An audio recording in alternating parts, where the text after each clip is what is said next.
السلام علیکم ورحمۃ اللہ وبرکاتہ۔ آئیے آج ہم حروف مدہ کا سبق پڑھیں گے۔ حروف مدہ کسے کہتے ہیں؟ حروف مدہ جو ہے 3 ہیں۔ کون کون سے ہیں؟ الف، واو اور یا، یہ 3 حروف کو جو ہے حروف مدہ کہا جاتا ہے۔ اب ہم صرف پڑھیں گے الف کا، اور الف مدہ کے بارے میں آج ہم پڑھیں گے۔ واو اور یا کو اس کے بعد کا سبق میں شامل کریں گے انشاءاللہ۔ تو یہ الف مدہ کب ہوتا ہے؟ جب دیکھیں یہ حمزہ کے پر زبر ہے، اس کے بعد الف ہے، یا با کے پر زبر ہے، اس کے بعد الف ہے، تو یہ الف جس حرف کے ساتھ آئے گا تو اس حرف کو جو ہے کھینچ کر پڑھیں گے، وہ اسے اس حرف کو جو ہے، تو اس الف کو جو ہے الف مدہ کہا جائے گا۔ اب یہاں اس کا پڑھنے کا طریقہ کیا ہے؟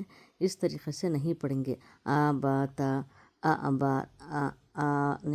با تا سا جا ہا، ایسے نہیں پڑھیں گے، بلکہ تھوڑا کھینچ کر پڑھیں گے، اس لیے کہ یہ الف آیا ہے اور الف سے پہلے زبر۔ ہمیشہ یاد رکھیں کہ الف سے پہلے زبر ہو تو وہ الف مدہ کہا جاتا ہے، اور اسے کھینچ کر پڑھیں گے۔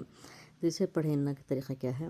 آ با تا سا جا ہا خا دا ذا را زا سا شا صا ظا طا ظا۔ یہ حروف کو دیکھیں، صا ظا طا ظا، ہمیشہ یہ حروف کو جو ہے موٹی آواز میں پڑھا جائے گا، صاد ضاد طا ظا اسے۔ اب یہاں پر دیکھیں آ غا، یہ غین کو بھی جو ہے موٹی آواز میں پڑھا جائے گا، غا فا قا، اسے قاف کو بھی قا کا لا، دیکھیے اسے خا نہیں آئے گا، یا خا آ گیا تو یہ اس طریقے سے ہو جاتا ہے خا، جبکہ دونوں حروف جو ہے الگ الگ جگہ سے نکلتے ہیں، دونوں کا مخرج جو ہے الگ الگ جگہ ہے۔ میں اس سے پہلے ویڈیو میں آپ کے سامنے بات رکھی تھی کہ قا کا لا ما نا وا ہا آ یا، اس طریقے سے اسے کھینچ کر پڑھا جائے گا، اور اسے الف مدہ کہا جاتا ہے۔ نیچے ایک کا سبق دیکھیں کہ ذا لا ما یا اذا الا کما ہما لہا لنا قنا جا، ایسے نہیں پڑھیں گے، اس لیے کہ یہاں سے پڑھتے آ رہے ہیں قنا جا با شا، یہ حمزہ جو ہے آخری کے حرف پر جو ہے اسے جھٹکے سے پڑھا جائے گا، کیونکہ یہ زبر ہے یہاں پر، جا با شا۔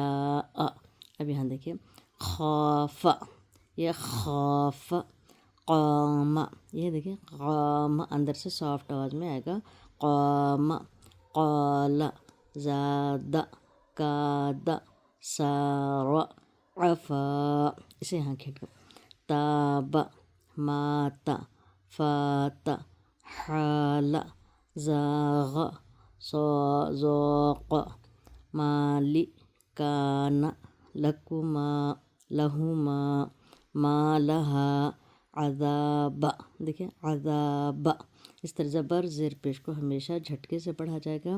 اور الف آیا تو حروف مدہ ہے، وہ مدہ کی میننگ کیا ہے؟ کھینچ کر پڑھا جانا۔ تو یہاں الف کو جو ہے، جب بھی الف آپ جس حرف پر بھی الف ہو، وہ اس حرف کو جو ہے کھینچ کر پڑھا جائے گا۔ انشاءاللہ نیکسٹ ویڈیو میں واو اور یا کے بارے میں بات ہوگی انشاءاللہ۔